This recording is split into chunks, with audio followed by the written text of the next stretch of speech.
Welcome back to Game Talk from the Bench. I'm your host, Drew Brito. Today we're talking high school basketball, Live Oak versus Soledad, CCS playoffs, round one. Entering this game, the Acorns Live Oak was unseeded, and they were going against. We went against the 11th seeded Soledad Aztecs. But before we get into the game, we'll talk about the last time we faced Soledad. They were the second game of our preseason, and we actually ended up winning the game 52-50. It's the second game of the year. We were still getting used to playing with each other. We were still getting used to our offense and what defense we like to run. But in that game, it was a close game. I mean, they have a guy that he is a really good 3-point shooter. He averages about 20 a game. And in the first time we played him, he had 22. But we had big games from our guys. I mean, Devin had 17 points, and I believe he had 9 rebounds. Nate had 15 points as well, and Sam had a good game. I believe he came off the bench. He had 9, and Jalen had 7. So the last time we played him, it was a close game, but we ended up on top. I remember Devin. He had like back-to-back clutch steals that led to layups, and we ended up winning the game. Entering this game though, I remember our coach telling us we were practicing at the beginning of the week. He said that's the projection. We were playing them, but we were going to play them at home. That was the projection. But that was before they had the committee meeting. And then on Wednesday, we found out that we play them at Soledad, which is there's a little bit of pros and cons of that. To be honest, we are a better team on the road. We kind of seem to struggle when we play at home. But you always want to have that home field advantage, especially in a playoff game. But a big conflict with that was losing our last game. If we had won our last game senior night, it would have gave us a better chance to have a home game and probably be seeded. But that didn't end up happening. And so entering this game, I remember during the week, we had a couple JV guys helping us prepare. I remember we knew one of their guys was a sharpshooter, so we were planning on face guarding him. So throughout the week, we had guys face guarding someone, following him around wherever, and then we had another guy play really up close defense on their second best scorer. And so because we knew what kind of team they were, we thought we shut down their main scorer and force their other guys to score. Maybe that will give us what we need to win. And so that's what we practice. We practice against the type of defense they run. Yeah, they mostly ran man, but they'll sometimes switch to a 1-3-1. So we practice our offense against that. And then getting the game. The game was Friday, February 21st. I'm recording this the next day, so Saturday the 22nd. I remember I was riding up with my teammate Devin, and I remember for me, I was exhausted. It was weird, and for me, it felt like we had a game. I was winter break, and it just didn't feel like we had a game. I think if I had school that day, I would have been more mentally there. But for me, I wasn't. To start, I wasn't fully there. I remember getting there. We had about like 45 minutes warm up time, and I was just looking at that clock. I said, "Wow, what am I gonna do for 45 minutes?" I just was getting shots up, stretching out a little bit, and it was just a long process for that game. So, like I said, we had 45 minutes. After that, we did like 20 minutes left. We went to the locker room. We discussed what we're gonna do. What we're gonna come out. Who was guarding who? What was the starting lineup?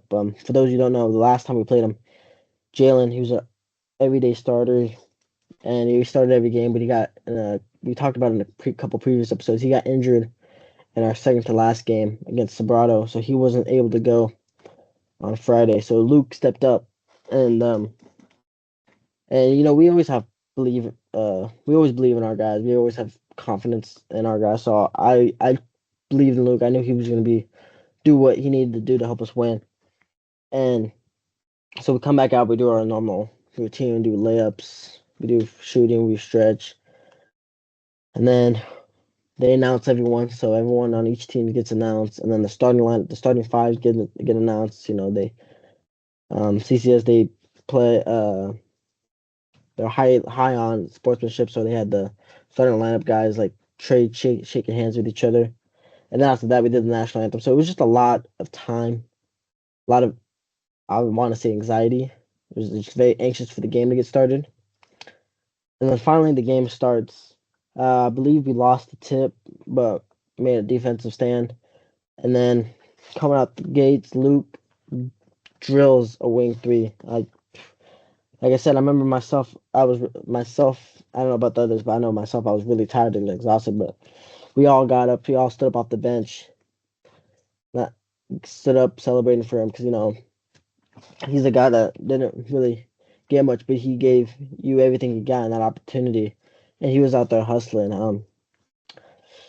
But the Aztecs were giving us some problems. They were uh they were switching on everything. Our offense was based to get to the rim or just like get to our drop zones and get to the basket or kick out. But they were making it tough. They were switching on everything. So scoring was tough, but we're a great defensive team as well. So we didn't make it much easier for them. We were faced. I remember Devin was face guarding number 24, I believe.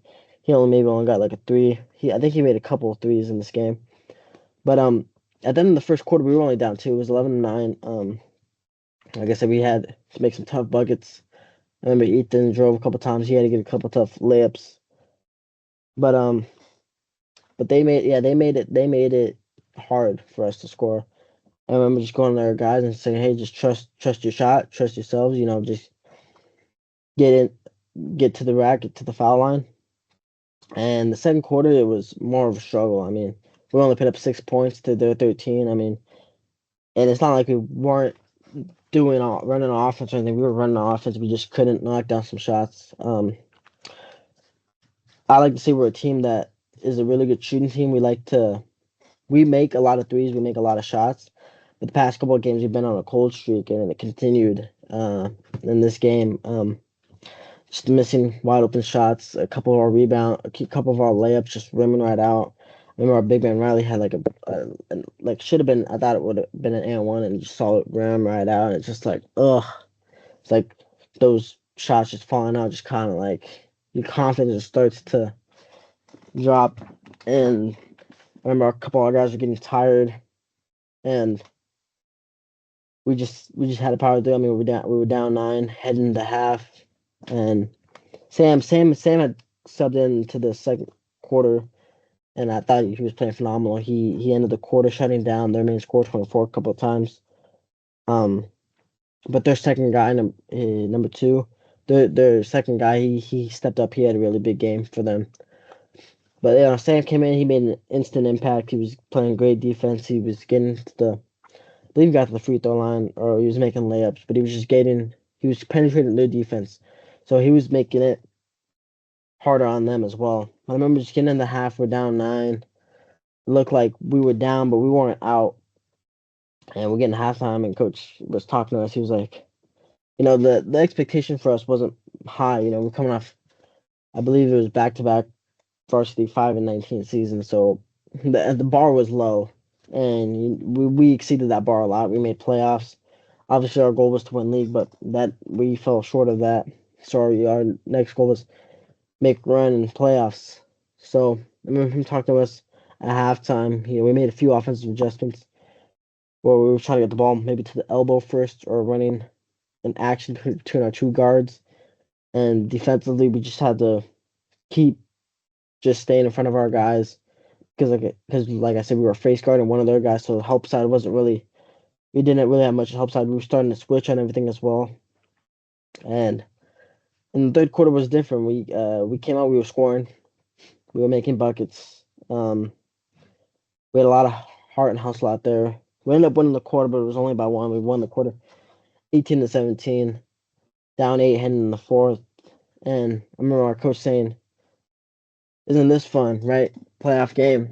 He's like, "You having fun or is this stressful?" I remember a couple of guys, like I said, during half, they were like, "This is kind of stressful. It's not fun right now."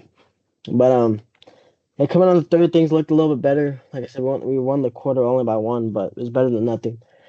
But I remember during halftime, I remember Sam came up to me. He was like, "What do you see?"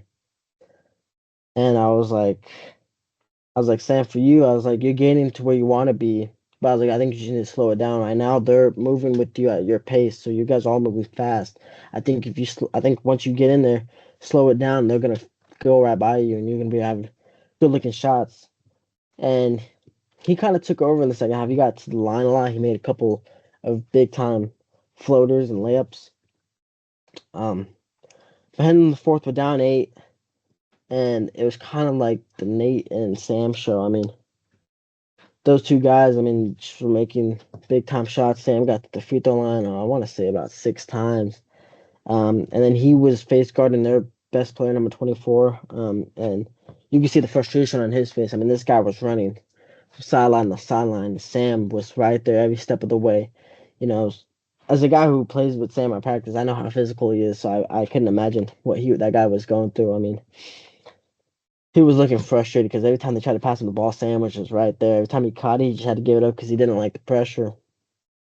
And so Sam played phenomenal defensively and offensively coming off the bench. I mean, he just gave everything he had. I mean, he was creating big time turnovers. He was making big time steals, just shutting down his guy.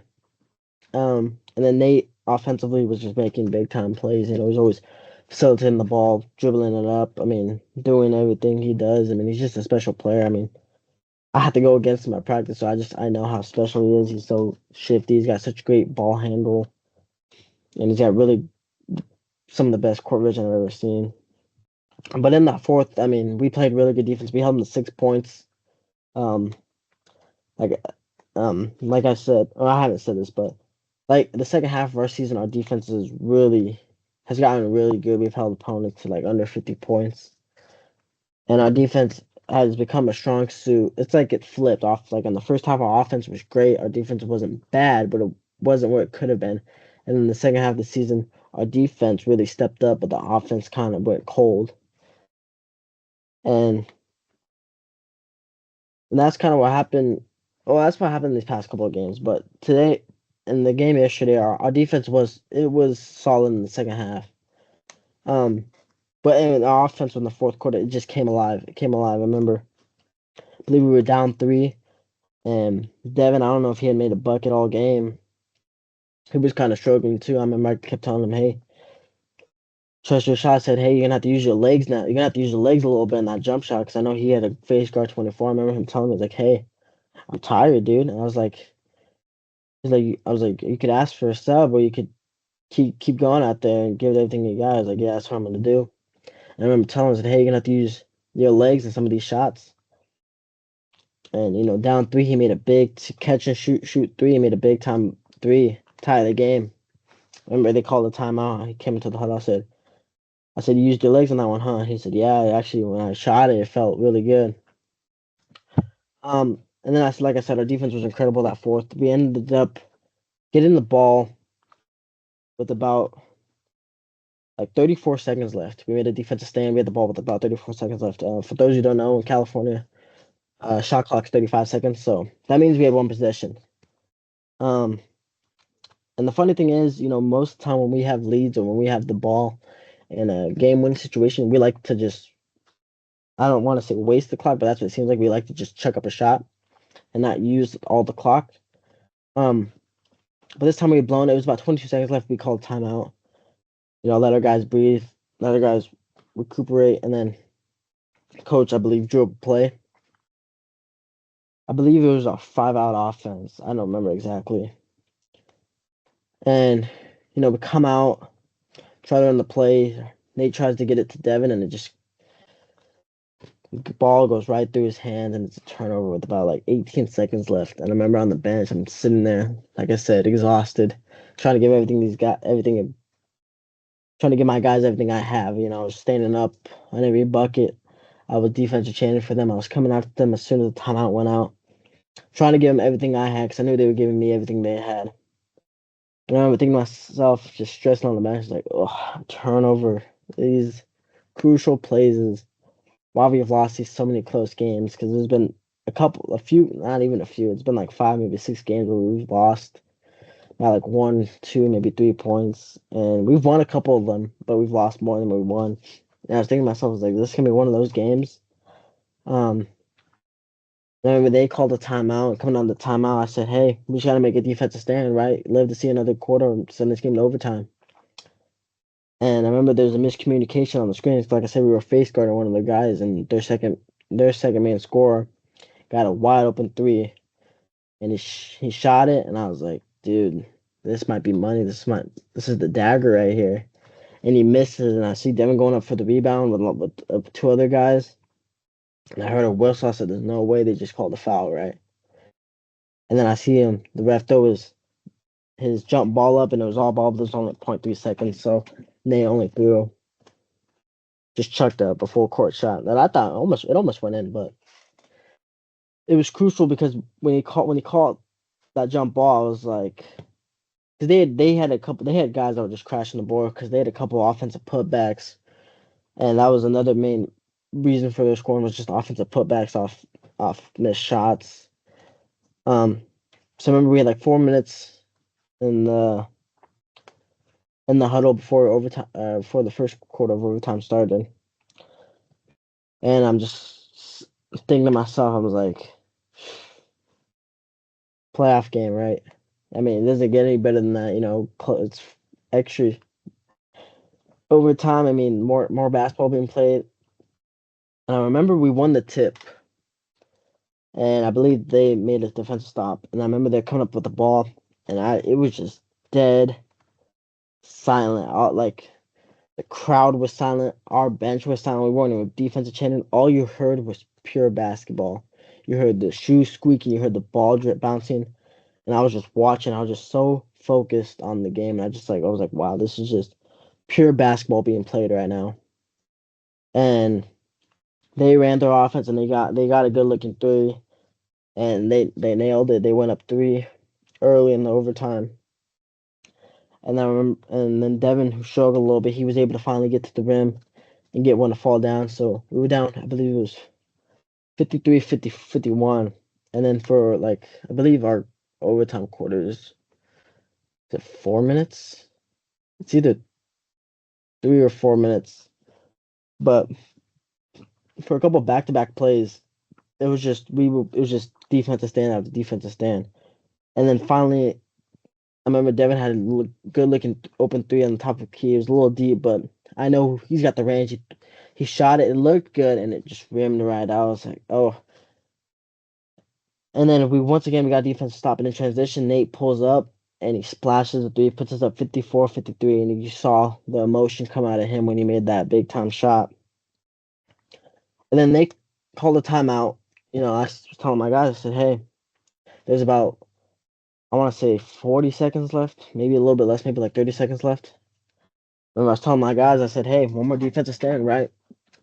It's up to us. Do we want to play tomorrow in South San Francisco, or do we want our season to be over? And I remember for a good like 20 seconds, we were playing solid defense, and then they got an open look with their big man, and Devin went to go contest, and the guy rims out, and an offensive putback puts him up to 10, about like 10 seconds left. We call a timeout. We got to go all the way up court to try to win this game. Remember in the huddle, coach was drawing up a play, was trying to get Nate one-on-one isolated, and Nate gets the ball, he drives it up the court, and then he gets stopped at almost the elbow, a little bit past the elbow. It kicks out to Devin um, for the chance to win the game, and the defender was all up on him, and he didn't have the best look. He didn't have the right form on the shot, and he misses, and we lose the game 55-54 in overtime, and it's just devastating to see. As soon as that shot missed, I saw, and the buzzer went off, I saw Devin, bend down, head down, and all I could do was just try to lift him up. Because when I got off the bench, I felt the heartbreak in that game because I know how much those guys gave in that game. I know they battled back. We were down most of the game, and we didn't show no signs of quit. We came back like we always do, and I remember just trying to lift him up because I didn't never felt know how that felt missing chance to win a game or yeah to win the game. So I know it happened a couple of times for Devin. So I couldn't feel what he felt. But all I could do was just try to pick him up and say, hey, it's not on you. It takes all of us. It just wasn't one play that lost us the game. There's many factors for us losing, and we shook hands with the team, went back to the locker room, and it was just you see all the emotions come out from the guys. I remember coach was talking to us how proud he was for us. How he was always looking forward to coming to practice because it was a team that he really believed in, a team that he really was happy to coach, was proud to coach, and you felt with all the guys. I mean, last time playing, there was 11 seniors.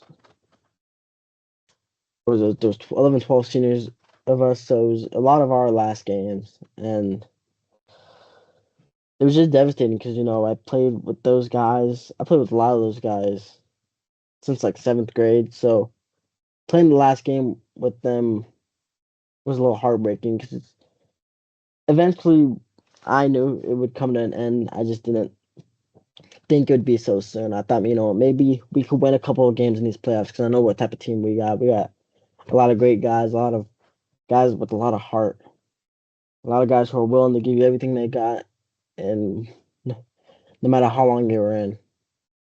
And it was just sad to see. I mean, I look around, I see a couple of guys down. I still see Devin. He's got his head down, like it was his fault. But I kept telling him after the game, I said, "Hey, it's us. It's not you." There's a lot of plays. I mean, you missed a shot. It happens, right? We all miss shots, and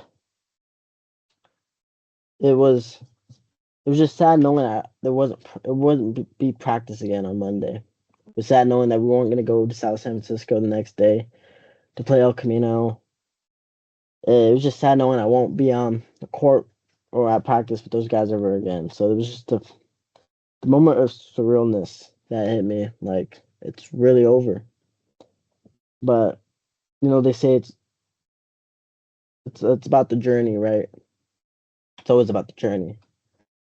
And so I'm glad I got to play with those guys, and I'm glad we went out fighting. We didn't get blown out. We didn't quit. We showed the team that we were all season. We showed a team that was underdogs. That was, oh, you're gonna lose this game. You're gonna lose that game. But we were a team of winners in my eyes. We were a team of guys who just love to play basketball. Guys who wanted to play for each other, who played for each other, who loved playing with each other, and it was just heartbreaking to lose that game because in a game where I felt and we felt, I believe, that we were the better team. We were the better team in that game, and we should have won that game. We were the better team, but I guess I give credit where credit's due. Soledad played a good game. They made it tough for us, and good luck for them going on. But for my guys, I'll never forget them. They'll always be my family, and they'll always be in my heart. And I'd just like to thank all those guys on the team. So I'll conclude at that. Live Oak loses in the first round of playoffs, 55-54 to the Soledad Aztecs. My player of the game, I would love to give it to Sam, but Nate played the whole game and he battled throughout the whole game. I know it looked like he took a hard fall. I want to say in the end of the third, maybe the fourth, and he just battled through. Remember him telling me pregame was like, bro, I got like some back tightness, but he battled through. So my player of the game is Nate, most definitely. I mean, I don't have the total box score up, but my sixth man of the game is Sam. I mean, Sam came out and hustled hard. I mean, it felt like he was there on every play. He was grabbing rebounds, getting steals, getting to the line, getting layups, and him and Nate really showed heart, really showed true champions, true great players. And they got another year next year, and I know they'll be even better next year. So that's that. Those are my player of the game. Nate is player of the game. Sam, sixth man of the game. Thank you all for joining in. Don't forget to like and subscribe. And until then, stay ready.